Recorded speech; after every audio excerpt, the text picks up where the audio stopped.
Eu conversava aqui com uma turma aqui que sou todo mundo favorável da continuidade. Eu te agradeço. E preciso de apoio, senhor. Não, toda a vida é assim, não tá de volta até na parede. Não, mas é um trabalho que tem que ser feito assim, né? Porque o ano é muito curto. Aqui fala com todos aqui, também com ele.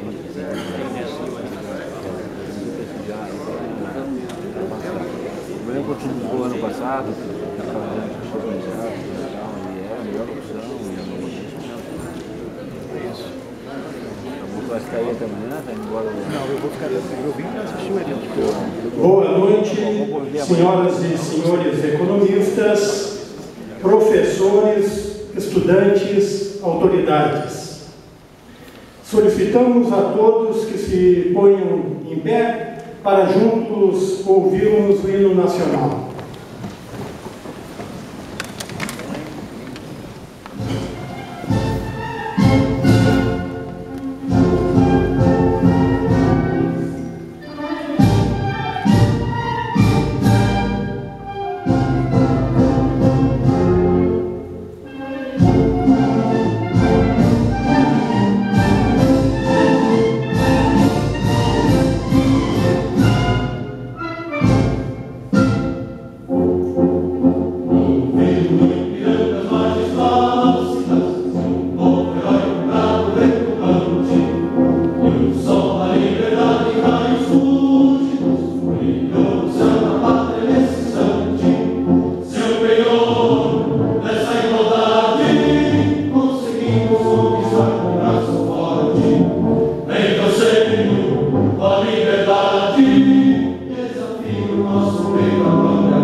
O 23º Encontro de Economistas da Região Sul e o 2º Encontro de Economia são uma promoção do Conselho Regional de Economia do Rio Grande do Sul em parceria com os Corecons do Paraná e de Santa Catarina. E nesta edição discutirá a conjuntura econômica abordando temas atuais que estão na ordem do dia de todos os brasileiros. Teremos painéis com foco para os estudantes de economia, com economistas de destaque em sua área de atuação, apresentando seus cases e falando sobre o mercado de trabalho. Para darmos início à cerimônia de abertura deste Enesul, convidamos para fazer uso da palavra o presidente do Corecon do Rio Grande do Sul, economista Rogério Viana Tolfo.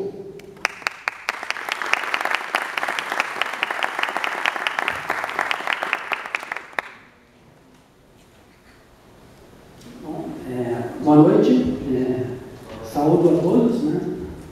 Dizer que a programação foi feita com bastante carinho, com bastante cuidado, né? Destacar a presença do presidente do COFECON, Leonardo Wellington, né?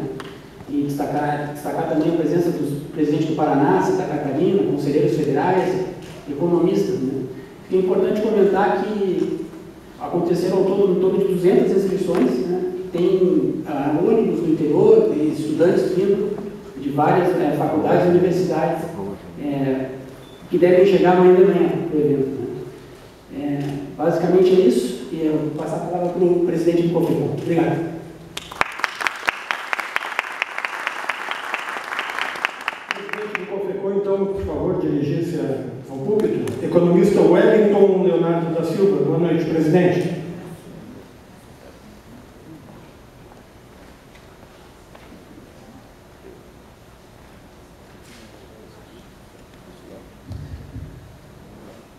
Muito boa noite a todos e a todas.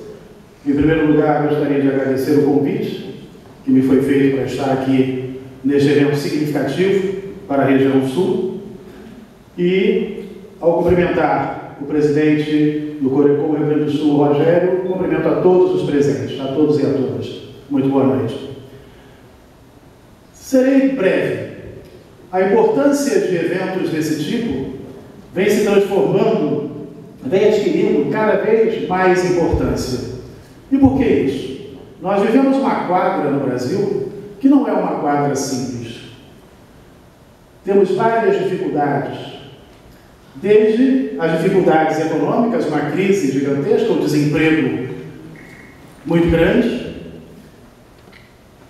lojas fechando, porque se há desemprego ou se os salários estão muito baixos, não há consumo. Então as lojas fecham. Nas grandes cidades por onde tem passado, tem sido essa a realidade.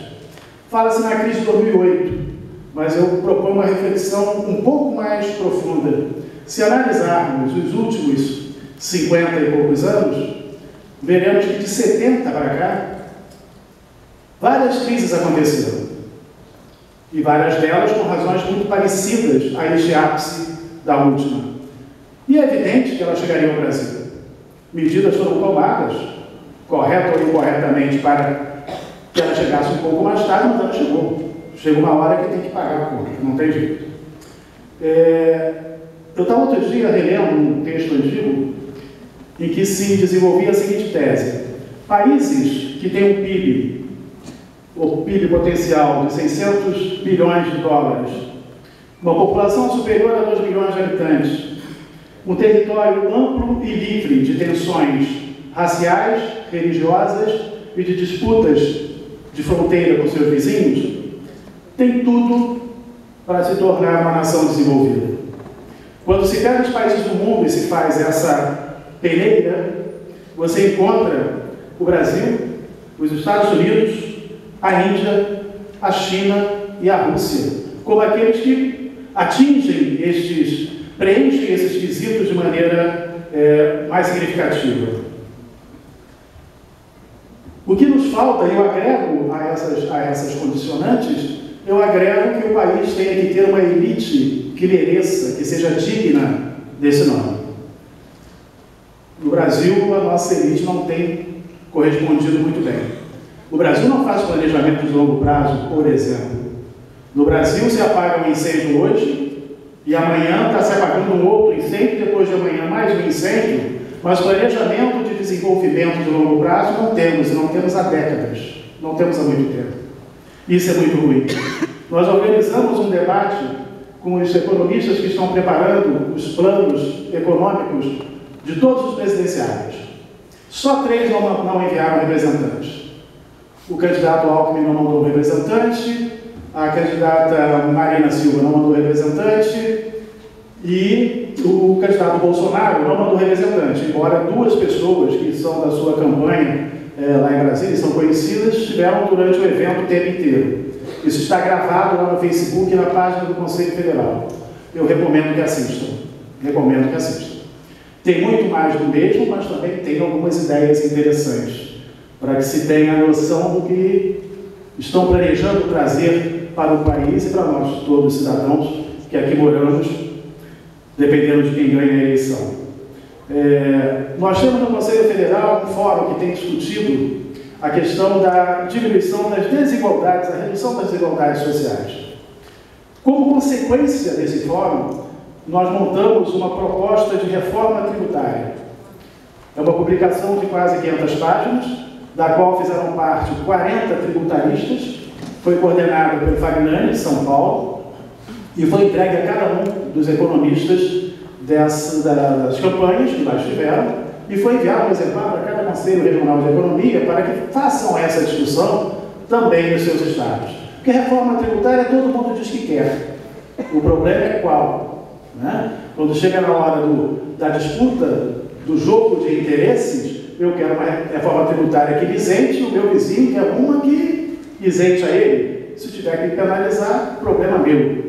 Mas é uma proposta, como algumas outras que há por aí, acho que é uma contribuição significativa do Conselho Federal de Economia, que tem entre as suas atribuições legais, é para isso que ele existe, assim como os regionais, formular propostas para o campo da política econômica, para a economia do país, para que a nossa sociedade seja mais digna e mais justa.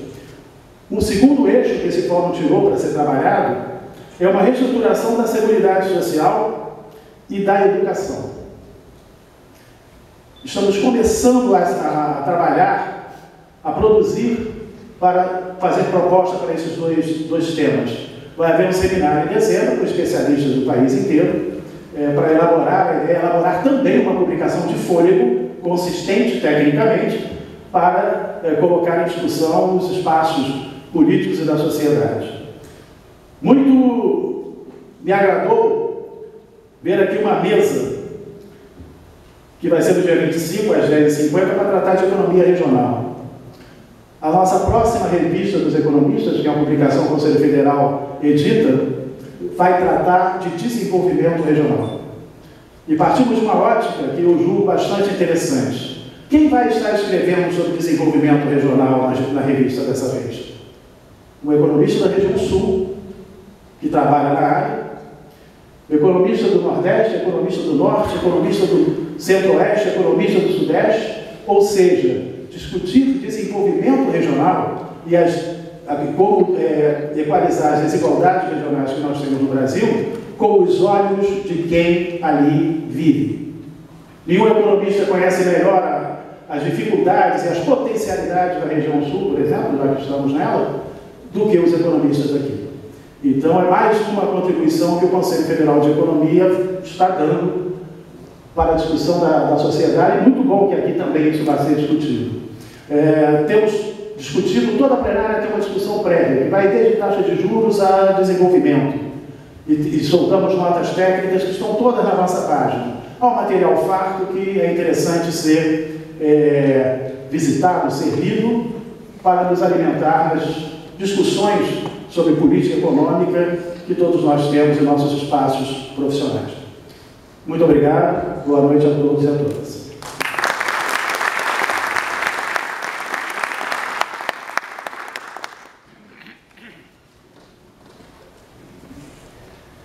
Damos início aos trabalhos desta noite com o painel de abertura desta edição do Enesul, pauta mínima para 2019.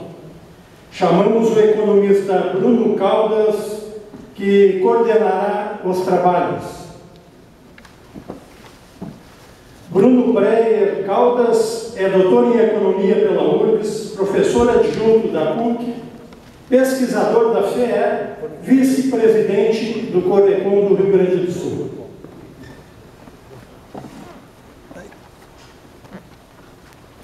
Alô? Boa noite, pessoal. Como o Jair já me apresentou, eu sou Bruno Breacalto, vice-presidente do Corecon, do Rio Grande do Sul, porque tem 3 Corecons representados, aqui é importante frisar. Eu estou como mediador no painel de pauta mínima para 2019. Infelizmente, nós tivemos um pequeno problema técnico.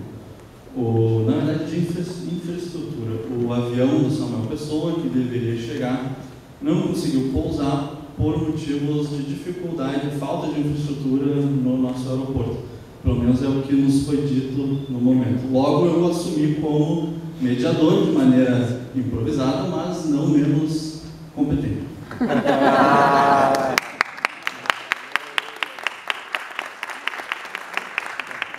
Por isso também então, gostaria de agradecer a todos pela paciência, também por participarem do evento, assim como o avião não chegou, a gente viu que a Defesa Civil fez um aviso de tempestade, então todo mundo podia estar em casa, quentinho lá, comendo, resolveu assistir uma palestra aqui, só porque ele veio não vai ser menos importante nem menos relevante, até porque os nossos 2 panelistas que estão aqui também são extremamente competentes.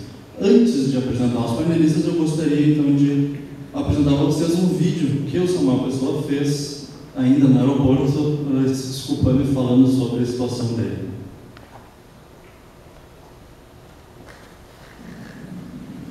Prezados colegas do NSU, aqui quem fala é Samuel Pessoa. Nós tínhamos um encontro logo mais aí em Porto Alegre, um debate entre mim e meu colega Sérgio Gobetti. Rigorosamente nem seria se ia ser um debate, não sei se eu e Sérgio pensamos de forma tão diferente assim. E infelizmente eu não estou aí com vocês, eu estou fazendo uma gravação, agora são 7h10 aqui em São Paulo, eu estou no aeroporto de Guarulhos, aeroporto internacional de São Paulo. Eu peguei um avião, um voo que saiu 3h30, previsto para chegar às 5h10 em Porto Alegre, e haveria tempo suficiente para eu ir até o evento com vocês.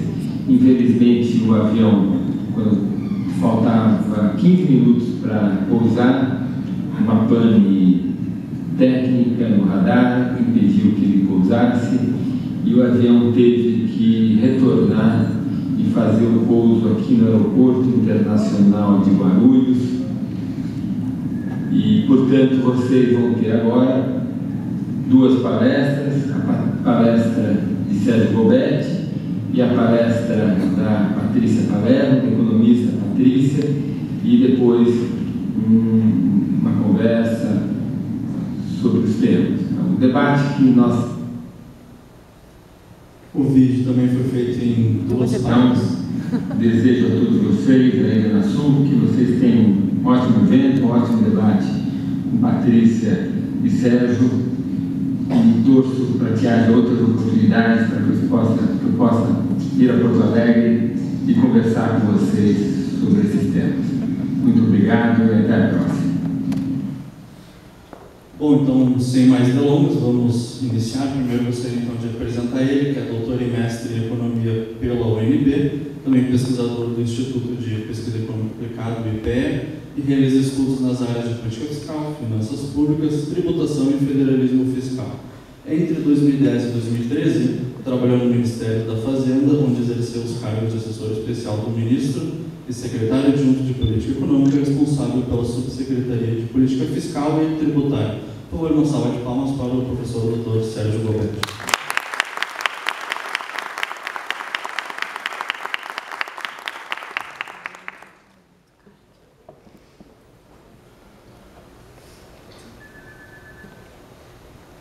Apresentar ela também, que é economista, formada com área acadêmica pela Universidade Federal do Rio Grande do Sul e mestre e doutora também pela URGS. Ela que atualmente é professora da SPM Sul desde 2004, direcionando os cursos de graduação em Administração e Relações Internacionais. Também desde 2004 é professora das faculdades São Francisco de Assis e desde 2013 integra a equipe de professores de pós-graduação em Administração da Uniriter. Atualmente, ela atua como economista chefe do sistema FEComércio, RS, SESC e SENAC, e em 2016 foi escolhida economista do ano pelo Corecon RS. Por favor, professora doutora Patrícia Palermo.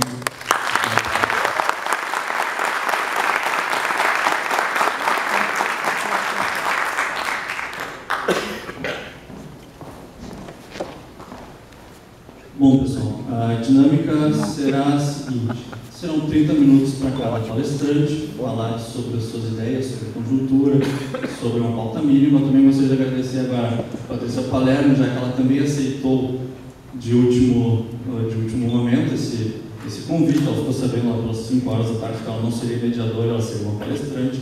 Então, como ela é uma economista profissional de conjuntura, ela vai nos falar sobre conjuntura e sobre economia. Nós sabemos também que, infelizmente, o professor não pôde vir, então nós faremos o melhor possível e certamente não será menos qualificado. Por favor, então, professor Sérgio Cobertes, tem 30 minutos para fazer a sua apresentação.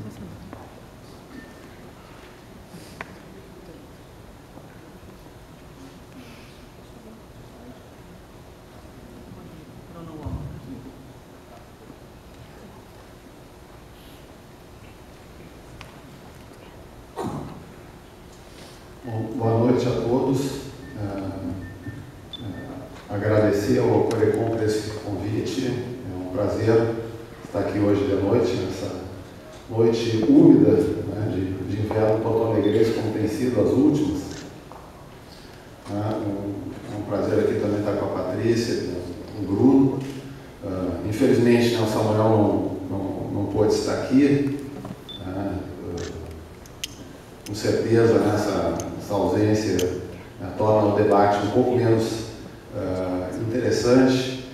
Creio que, como ele disse, talvez a gente não tenha alguns pontos de vista diferentes, né, sejamos de escolas de pensamento econômico um pouco diferentes, mas eu acho que nós dois, pelos encontros que já tivemos, pelas oportunidades que já tivemos juntos, acho que comungamos, né, de alguns interesses comuns e principalmente uma disposição de diálogo, né, de construção de mínimos denominadores comuns, como é o objetivo, inclusive, do foco do debate de hoje à noite, com o objetivo de discutir uma agenda, né, para o futuro.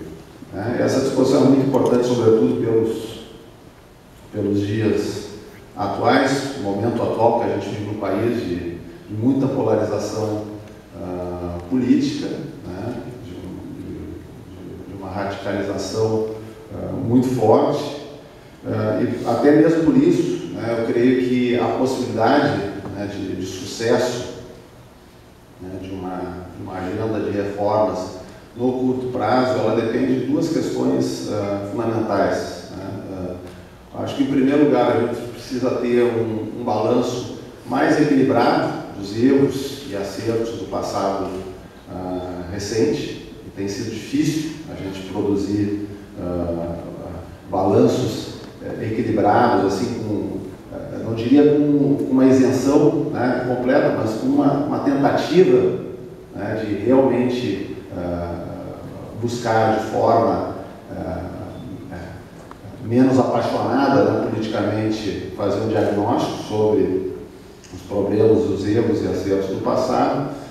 E, em segundo lugar, eu acho que o sucesso dessa agenda de reformas depende da gente reintroduzir um mínimo de pactuação social, política e social no país, que, como eu falei, na conjuntura atual é algo bastante difícil. De certa forma, né, se me perguntassem, né, sobre justamente o que eu acho, né, para 2019, eu diria que eu não estou muito otimista com essa possibilidade de, fundamentalmente, esse segundo requisito, né, ser obedecido, ser atingido. Né,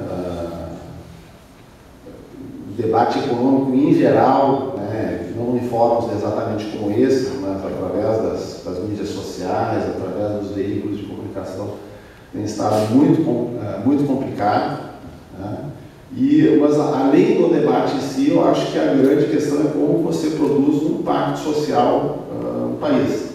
Quando eu falo pacto social, eu digo a necessidade de você, né, de dialogar com os distintos atores sociais. Ou seja, não é simplesmente obter um acordo, uma maioria no Congresso Nacional. Eu acho que, em termos até a ideia dentro da discussão de presidencialismo de coalizão, né, que a tendência é geralmente presidentes eleitos tenham força para aprovar a agenda, eu Acho que até pode ter um presidente que tem alguma força, a maioria no Congresso para aprovar uma agenda, mas eu acho que dependendo da forma como essa agenda seja conduzida e aprovada, nós podemos ter um aprofundamento do tensionamento político e social no país. Por isso, eu acho que esse seria um pré-requisito importante.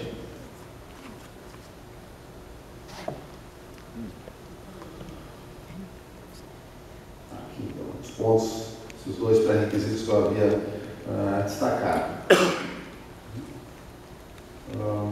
Bom, começando, então, pelo balanço, pelo diagnóstico.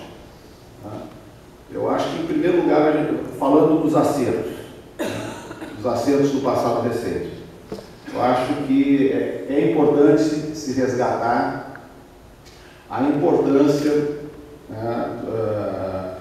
que se teve com a política do governo passado de fortalecimento do chamado Estado do Bem-Estar Social, as políticas sociais, o aumento do salário mínimo, para o desempenho que a economia brasileira teve no período recente, apesar dos problemas de financiamento que a gente detecta hoje, na medida em que a gente discute questões como a reforma da Previdência, o problema do déficit fiscal. Acho que não é possível a gente desprezar a importância, como eu vou mostrar inclusive por alguns dados, a importância que se teve do fortalecimento disso que a gente chama que é estado de bem-estar social. Embora parte do crescimento acelerado da economia brasileira em 2004 e 2008 possa ser atribuído, evidentemente, à conjuntura externa favorável, acho que não é possível negligenciar o importante papel que se teve da demanda interna proporcionada justamente por esses componentes internos de política econômica e política social. Hoje em dia, as próprias pesquisas econômicas internacionais têm reconhecido cada vez mais o papel importante que tem da redução da desigualdade social, da redução da pobreza para o próprio crescimento econômico. Recentemente, o próprio Fundo Monetário Internacional publicou um estudo que é destacado nesse artigo aqui do Braulio Borges, que eu selecionei especialmente para o seu colega, do Samuel, lá no IBRE, da Fundação Getúlio Vargas. E esse estudo do FMI, então, ele mostra de modo bastante claro como, a partir de um determinado nível de desigualdade num país, numa sociedade, esse aumento da desigualdade gera menos crescimento econômico, ao contrário do que alguns modelos econômicos do passado previziam. E nesse mesmo artigo que eu já mencionei, o Braulio, ele também mostra uma questão bastante interessante, onde ele compara as economias desenvolvidas, numa categorização, as economias que ele chama de estado de bem-estar social, os welfare states, dos países nórdicos, com as economias das democracias cristãs, França, Espanha, Portugal, Itália. Coloca num outro bloco Japão separado, Reino Unido separado, e compara com o desempenho da economia americana. E daí ele mostra, por exemplo, nessa comparação desde o início do século XX, como o fato dessas economias terem uma estrutura de bem-estar social mais ampla, como é o caso dos países nórdicos e das democracias cristãs, não impediu que o avanço do PIB per capita relativo deles em relação aos Estados Unidos não impediu que ele crescesse inclusive mais num determinado período. Então hoje existe um conjunto de evidências de que o fortalecimento da rede de proteção social, que a redução da desigualdade, que a redução da pobreza são fatores, sim, importantes para o crescimento econômico. Não só naquela noção lá que a gente tinha antiga, discussão sobre crescimento versus desenvolvimento, mas para o crescimento, sim, para a obtenção de taxas de crescimento econômico positivas. E eu acredito que a experiência recente que a gente teve no país, o período particularmente de 2004, 2008, reflete basicamente isso. Acho que um dos grandes erros, um dos grandes problemas que se teve é que, apesar desse sucesso relativo desse período, fruto dessas políticas, essas políticas não foram complementadas, né, com uma ação distributiva mais efetiva, como depois eu vou mencionar e explicar, por meio de outras reformas estruturantes, né, como via tributação progressiva da renda, e também acho que houve um erro, uma falha em subestimar o problema de financiamento, né, dessas políticas. Também, como eu vou tentar mostrar aqui com alguns números, você se imaginou que né, o ritmo acelerado de aumento de alguns gastos sociais seria permanentemente sustentável na medida que nós tínhamos uma taxa de crescimento econômico também elevada. Né? E, portanto, com isso você conseguia administrar razoavelmente bem a equação fiscal. Aqui, esse gráfico aqui expressa justamente essa questão do desempenho que eu falava de 2004 e 2008. Aqui nós temos a renda, né, per capita, a renda por adulto, né, desde 1985 a 2015. Como nós vemos, o único período em que essa renda por adulto cresce, né, de forma sistemática é no período ali que se inicia pós-crise de 2002, 2003 e se estende então até 2013, né, com uma leve queda ali durante o episódio da crise de 2008, 2009. É uma ampliação da renda média de 18% nesse período, que contrasta com essa estagnação que nós tivemos no período anterior. Ou seja, foi um período então que a renda aumentou, que o salário médio aumentou, e ao contrário do que alguns usam no seu diagnóstico, a produtividade da economia também aumentou e melhorou. Tá? Aqui nós temos o gráfico da PTF, produtividade total dos fatores. Tá? Então nós vimos também o único período, desde o início do plano real, em que a produtividade total dos fatores cresceu, foi exatamente entre 2004 e 2012. Tá? Aqui a produtividade total dos fatores começa a estabilizar antes do que no gráfico da renda média, que eu mostrei ali, que vai até 2013, o ápice. Aqui uma tabela também interessante que mostra como é que se deu esse crescimento econômico. Aí nós temos justamente um lado bom e um lado ruim desse diagnóstico, desse filme, dessa fotografia do que aconteceu no passado. Então ali nós temos a taxa média, né, de expansão daquela renda no período de 2001 a 2015 de 18,2%, a população inteira. Vocês vejam que a metade mais pobre da população, né, os 50% mais pobres, tiveram um crescimento maior, superior à média, que atingiu 31,4%, né, fruto de aumento de salário mínimo, fruto de políticas distributivas, não só, portanto, o Bolsa Família explica uma pequeníssima parte disso, né, tem um papel mais importante do salário mínimo, dos benefícios previdenciários e assistenciários emitidos pelo governo federal. Daí nós temos ali o que seria, digamos, um grande miolo, não é exatamente uma classe média, depois eu vou mencionar por que eu diria que é exatamente uma classe média, que é antes do topo de 10% mais ricos. Né? Ou seja, então nós temos 50% mais pobres, daí nós temos depois os 40% do miolo, que tiveram então um crescimento bem mais modesto, metade do que a média geral. E daí nós vamos então para os chamados 10% mais ricos que tiveram um crescimento de 10%. Né? Eu diria que é mal chamar 10% mais ricos, porque se nós formos ver, embora esse seja um comparativo que se faça internacionalmente, o sujeito que ganha a partir de 4, 5 mil reais por mês já está dentro desse extrato de 10% mais rico. E evidentemente, né, eu considero, é pouco adequado a gente dizer que chamar de rico, né, quem tem uma renda dessa magnitude. Por isso, quando inclusive eu falo dos mais ricos, eu prefiro subir um pouco mais, né, ou bem mais, na nossa pirâmide social e começar a falar dos mais ricos quando a gente está falando efetivamente do 1% mais rico.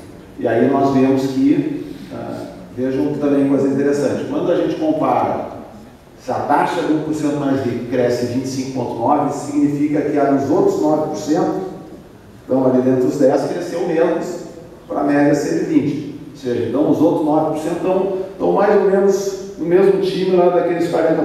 Então aí nós já podemos falar do que seria a classe média, né, brasileira. E com isso a gente também entendeu um pouco da grande insatisfação que hoje a gente verifica na classe média brasileira quando a gente olha esse cenário. O que eu acho que é curioso, mesmo dentro da insatisfação da classe média, que às vezes muita gente da classe média, né, se queixa disso, olhando talvez, né, obviamente que não é todo mundo, mas muitos falam, o sujeito da classe média está reclamando do lado muito pobre que ficou melhor de vida, que está ali na base da pirâmide. Ele geralmente não olha, porque inclusive é muito mais opaco, é mais difícil de ver o que acontece efetivamente no topo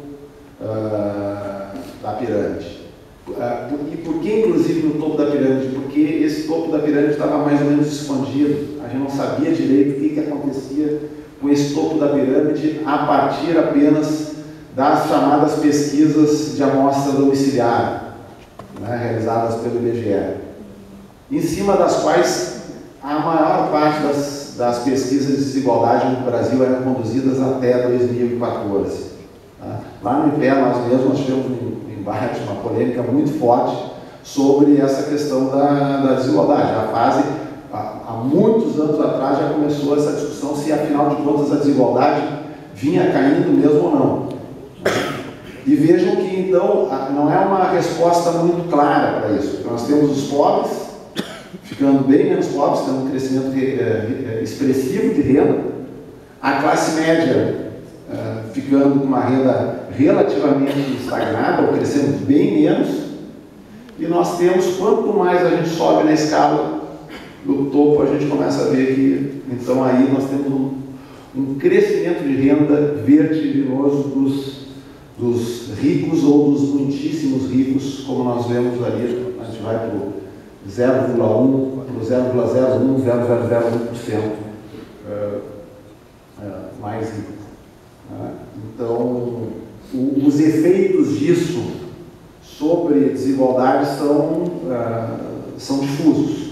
Se a gente fosse medir em termos do índice de Gini, ou da maior parte das análises que a gente tem feito por um time de economistas, não só do IPE, mas que, por exemplo, esses gráficos que eu estou lhes mostrando hoje de noite, é do texto que foi feito pelo Mark Morgan, né, que é um dos pesquisadores do time do francês Thomas Piketty, né, que tem trabalhado em parceria com alguns de nós lá no IPE em produzir diagnósticos sobre a questão da desigualdade, né, e também sobre os impactos da própria recessão e da crise econômica sobre a desigualdade, ou seja, usando dados mais recentes.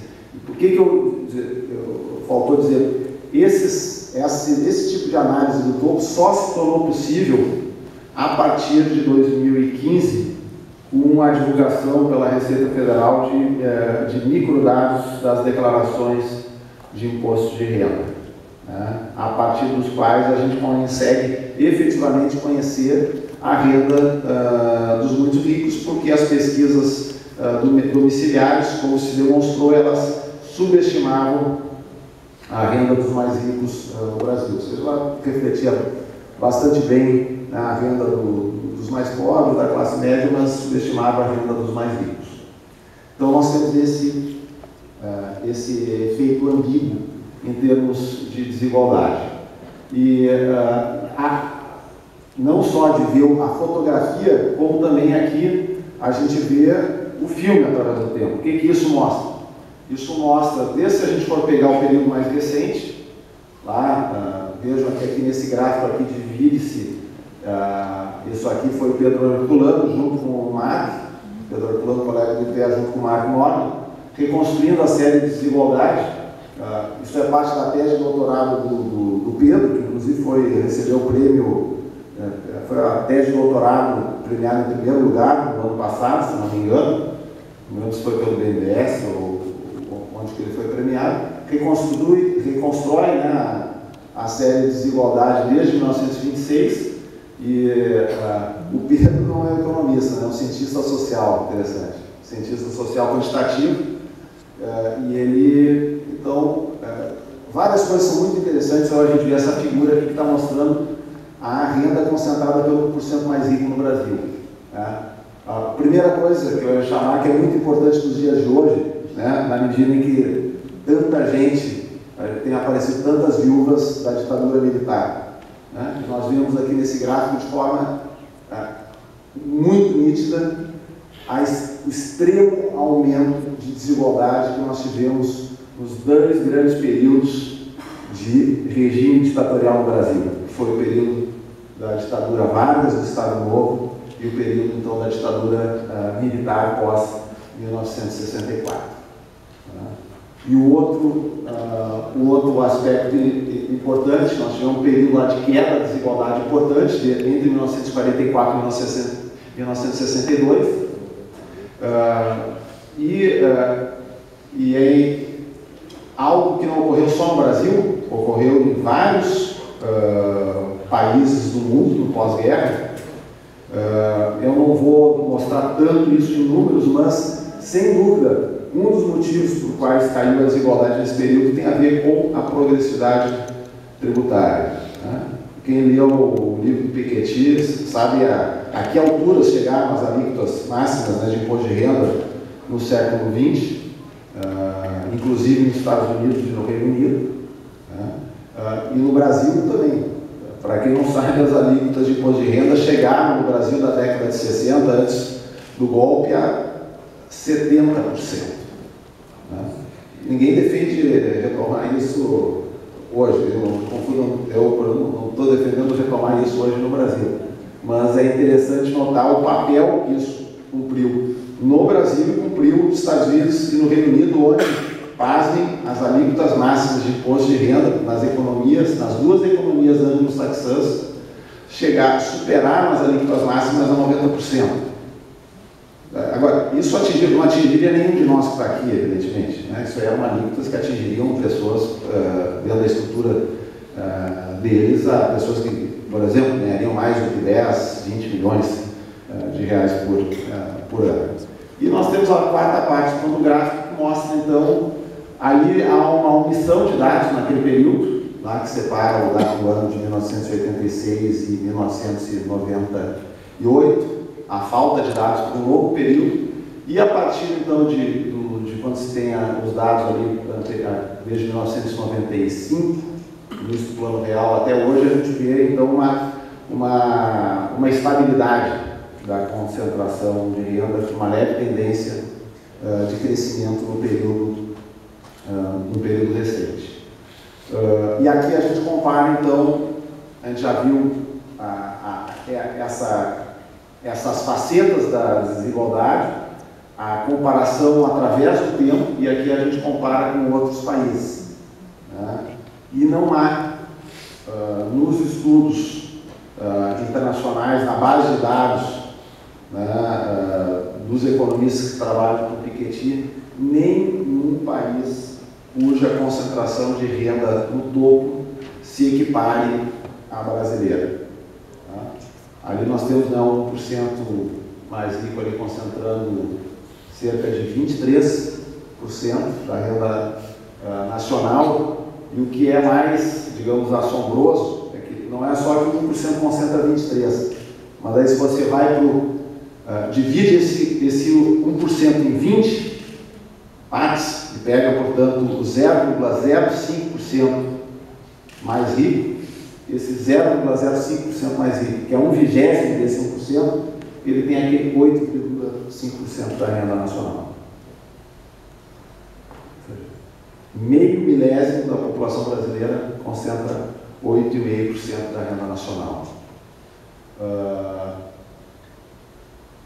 O 0,1%, que daí não é um meio milésimo, é 1 milésimo, concentra 10,5% da renda nacional, que é igual à renda concentrada pelos 50% mais pobres do Brasil. Então, 1 milésimo tem a mesma fatia da renda que os 50% mais pobres. Bom, como eu disse, retomando um pouco o diagnóstico disso que eu acho que foi um erro. De certa maneira, houve, como eu falei, acho que houve um acerto, se apostou no estado de bem-estar social, o estado de bem-estar social ajudou no crescimento econômico no período recente, mas se subestimou o problema do financiamento dele, né, e se concentrou a política de distribuição de renda apenas no gasto público, que hoje, dada a crise fiscal, a gente vê que essa fórmula de distributiva solo parece que se esgota. E por isso a importância de entrar em campo também a questão tributária.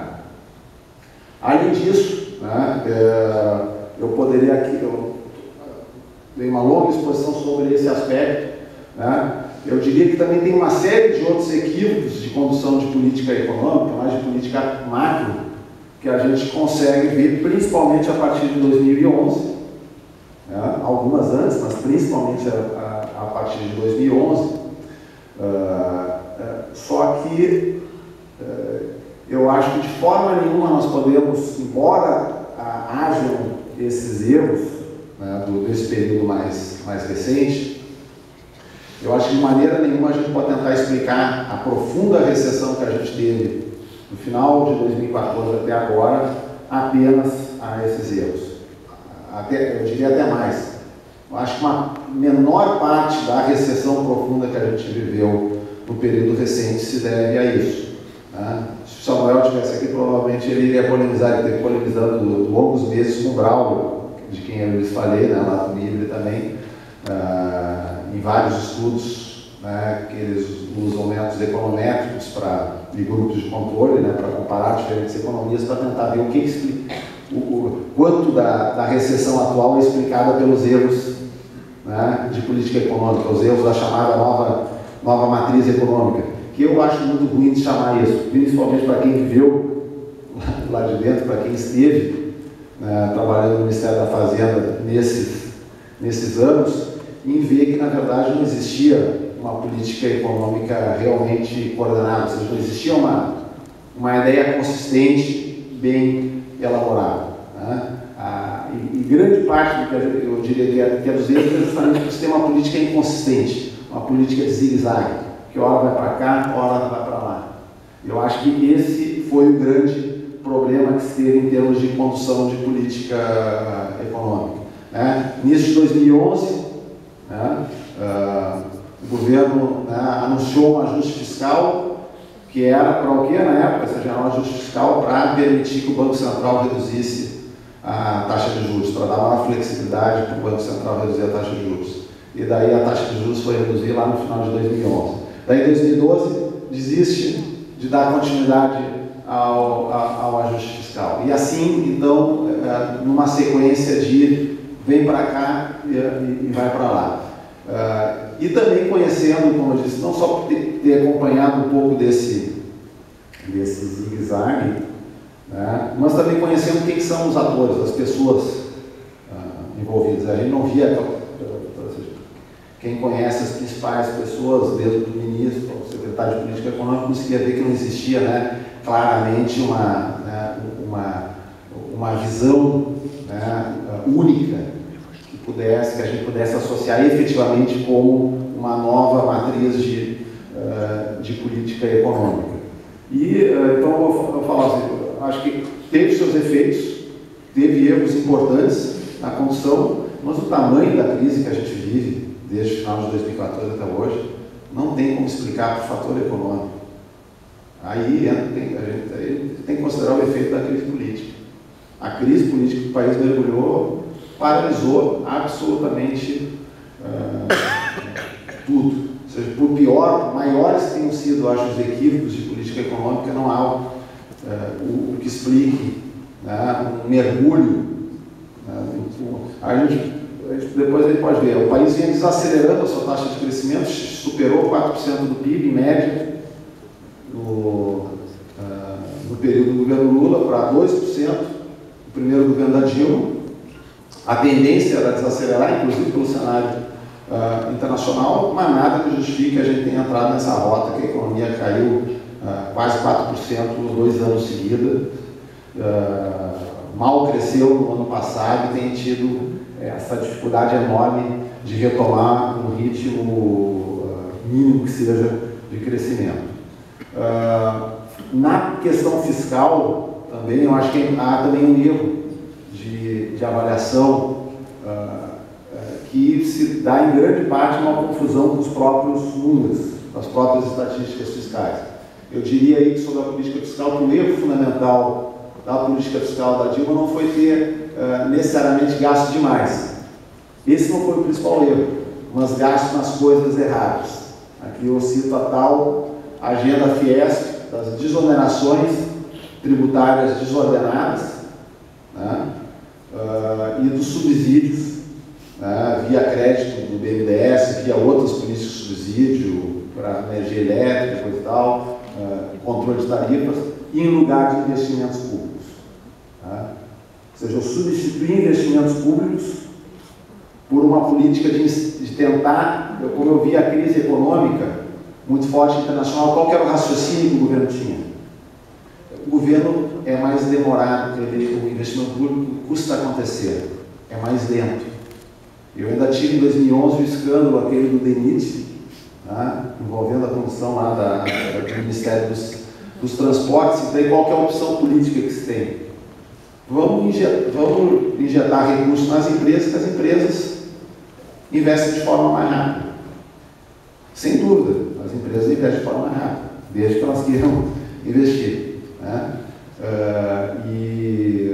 Então, em função disso, houve uma troca no espaço fiscal de investimento público para desonerações tributárias de subsídios. A desoneração da folha, que também é uma coisa que eu lidei diretamente, a chamada substituição da contribuição previdenciária sobre a folha pela contribuição previdenciária sobre o faturamento. No início, ela começou com uma medida voltada para a indústria, com motivação competitiva em função do problema dos produtos chineses que estavam invadindo o país, etc. E tal. Depois, até meios de comunicação entraram na desoneração da folha e setor de comércio atacadista. Então, assim, desvirtuando, né, o próprio sentido da medida. Né? E eu acho que também tem que destacar o erro que se teve na gestão atual, né, de política econômica em apostar no que eu chamo na tese equivocada da contração fiscal expansionista. Né? A tese que é desenvolvida pelo economista italiano Varesina, onde o próprio italiano, no ano passado, se alguns de vocês tiverem a oportunidade de ler, leiam o paper que ele publica com os outros colegas da Itália, onde ele reconhece, na verdade, as contrações fiscais são, sim, contracionistas. Né? Podemos discutir se o quão contracionistas são essas contrações ou não, tamanho do chamado multiplicador fiscal.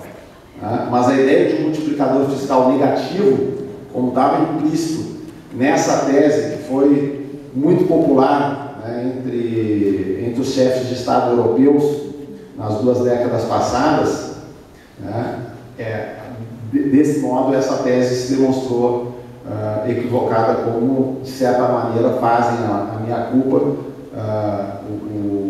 os próprios economistas que trabalham com o Alesina, e antes dele o próprio Roberto Perrotti, né, que é um dos parceiros do Alesina e que questiona claramente essa tese. E aí eu estou falando de economistas do mainstream, né, de economistas da chamada ortodoxia econômica, reconhecem isso e refazem esse debate de modo mais claro. Aqui demonstrar em números isso que eu falei para você sobre a questão da taxa de crescimento. Vejam que a taxa média de crescimento do gasto primário do governo central foi maior no governo Lula e no governo FHC do que no primeiro mandato da Dilma.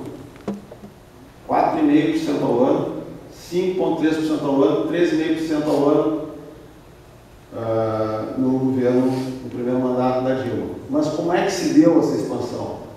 Enquanto, por exemplo, no período ali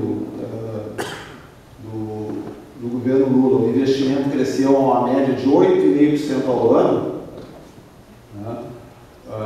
E as coisas se mantiveram mais ou menos equilibradas, com a receita também crescendo em termos razoáveis, já que a economia crescia 4,1% ao ano.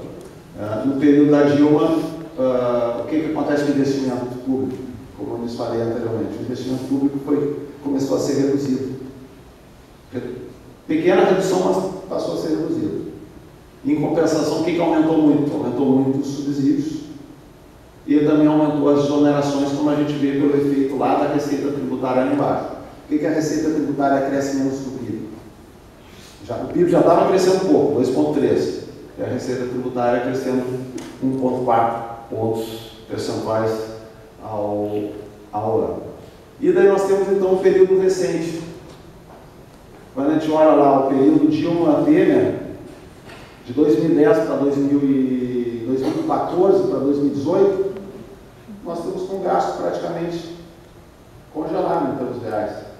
A expansão só de 0,1% ao ano. Isso não garantiu equilíbrio orçamentário e fiscal nenhum, porque nós vemos uma recessão enorme que fez com que as receitas tributárias derretessem, né? O que mostra, né, que, digamos, as coisas são mais complexas, mais complicadas do que a gente imagina. Aqui eu vou pular, porque aqui eu já esgotei meu tempo, depois vai ficar a apresentação disponível, e aqui seria para talvez concluir sobre a questão da agenda de 2019, né? Onde eu acho que a estabilização da dívida pública, aí que eu tive que pular na minha apresentação, a gente vai ver a dívida líquida pública, só mostrando aqui rapidamente, eu acho que aqui a gente tinha, por exemplo, até 2013, 2014, a dívida pública estava relativamente estabilizada. Vejam aqui essa última linha, a dívida líquida. Ela chegou em 30,5% do PIB em 2013, daí aumentou um pouco em 2014 para 32,6%, e hoje nós estamos com ela acima de 50% do PIB. A dívida líquida e a dívida bruta acima de 80% do PIB.